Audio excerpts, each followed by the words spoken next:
अब अघि जुन क्लास भइरहेको थियो कन्टिनेन्टल कुजिन सम्बन्धीमा कन्टिनेन्टल कुजिनको बारेमा जान्दा चाहिँ हामीले यो ब्रेकफास्टलाई पहिला ल्याएका छौँ।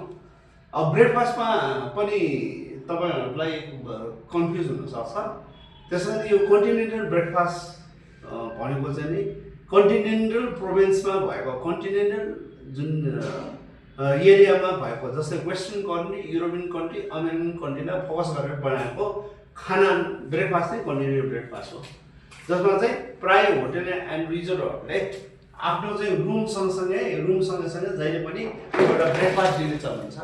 त्यो ब्रेकफास्ट प्राय सबै होटल अथवा रेस्टुरेन्टमा चल्ने भएर यो continental breakfast one of the popular breakfast हो, जुन होटलको रुम सँगसँगै त्यो ब्रेकफास्ट दिन्छ।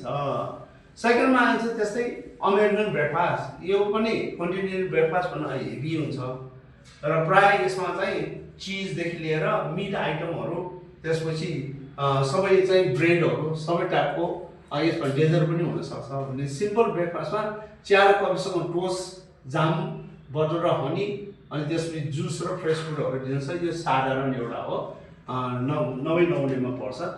त्यस्तै अब कन्टिनेन्टलकै स्विटलाई कुरा लिउँ, डेजर्ट आइटममा उनीहरू प्राय प्रयोग गर्ने खाना खाएपछि अथवा चिया कफीसँग या चाहिँ कुनै कफीसँग या चाहिँ चियासँग उनीहरूले पनि खान सक्छ। यो प्राय चाहिँ टी टाइममा पनि प्रयोग गर्न सकिन्छ।